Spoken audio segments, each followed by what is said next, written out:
एक समय की बात है। एक नवयुवक एक बौद्ध भिक्षु के पास जाता है और बौद्ध भिक्षु से पूछता है, गुरुवर, समय की क्या कीमत होती है? तब बौद्ध भिक्षु कहते हैं, इसे मैं तुम्हें एक कहानी के माध्यम से बता रहा हूँ। अगर तुम ध्यान से सुनोगे तो समझ जाओगे कि समय की क्या कीमत होती है। नमस्कार दोस्तों, स्वागत है आपका। आपसे रिक्वेस्ट है कि इस कहानी को पूरा ज़रूर सुनें और अभी तक आपने हमारे चैनल को सब्सक्राइब नहीं किया है तो कृपया चैनल को सब्सक्राइब जरूर कर दें। तो चलिए बिना देरी किए कहानी शुरू करते हैं। बौद्ध भिक्षु उस नवयुवक से कहानी को शुरू करते हुए कहते हैं, एक बार की बात है, एक गांव में एक किसान रहता था। किसान बहुत ही मेहनती था। वह सुबह से शाम तक अपने खेतों में काम किया करता था। उस किसान का एक बेटा था। किसान अपने बेटे से बहुत परेशान रहता था क्योंकि उसका बेटा बहुत ही नालायक था, कामचोर था। वह कोई काम करना नहीं चाहता था और बस गांव में इधर उधर घूमा करता था। एक दिन किसान के दिमाग में एक आइडिया आया। किसान ने अपने बेटे को अपने पास बुलाया और उससे कहा, बेटा, घर के अंदर अलमारी में एक छोटा सा बॉक्स है।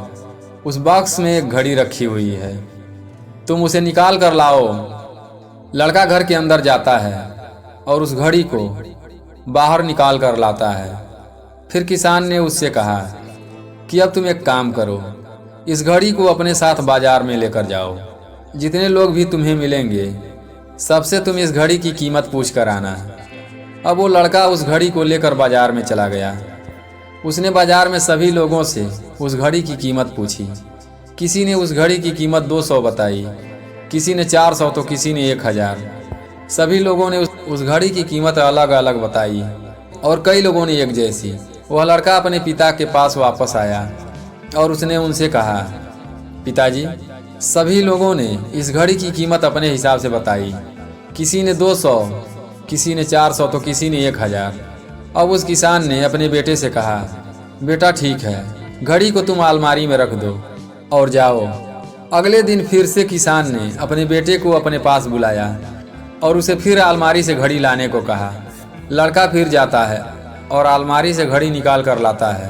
और अब उस किसान ने अपने बेटे से कहा, बेटा, जाओ और आज तुम इस घड़ी के अंदर जो समय चल रहा है उसकी कीमत पूछ कर आओ।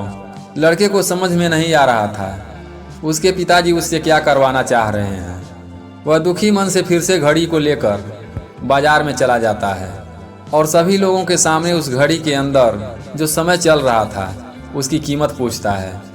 लोगों को लगता है कि इस लड़के की मानसिक स्थिति ठीक नहीं है। कल यह घड़ी की कीमत पूछने आया था और आज समय की। बहुत से लोगों ने उसे भगा दिया और कुछ लोग उस पर हंसने लगे। अब लड़का परेशान हो जाता है और सोचता है कि यह मेरे साथ क्या हो रहा है। तभी वह आखिरी बार एक बूढ़े आदमी की दुकान पर जाता है। वह बूढ़ा आदमी अपने काम में बहुत व्यस्त था। वह लड़के का सवाल सुनते ही समझ गया कि लड़का उससे क्या पूछना चाहता है। उस बूढ़े आदमी ने अपना कुछ समय निकालकर लड़के से कहा, बेटा, यह जो समय है जिसकी तुम कीमत पूछ रहे हो, इसकी कीमत कोई नहीं लगा सकता। तुम करोड़ों रुपए देकर भी अपनी जिंदगी का 1 सेकंड वापस नहीं ला सकते। इसलिए इस टाइम का सही उपयोग करो। टाइम की एक अच्छी बात है और एक बुरी बात है। बुरी बात यह है कि टाइम गुजर जाता है और अच्छी बात यह है कि तुम उसे किन चीज़ों में गुजारते हो यह तुम्हारे हाथ में होता है। सभी के पास दिन में 24 घंटे होते हैं, अमीर के पास भी और गरीब के पास भी। बस यह तुम्हारे हाथ में है कि तुम उस टाइम से क्या नया कर सकते हो। तुम अपने एक एक पल का हिसाब रखो कि तुम उन्हें किन चीज़ों में खर्च कर रहे हो। उस बूढ़े आदमी की बात सुनकर उस लड़के की आंखें खुल गई, मानो उसमें एक बड़ा बदलाव आ गया हो। और फिर वह अपने पिताजी के पास उस घड़ी को लेकर चला गया और उन्हें सारी बात बताई। और उस दिन के बाद से उस लड़के की ज़िंदगी बदल गई।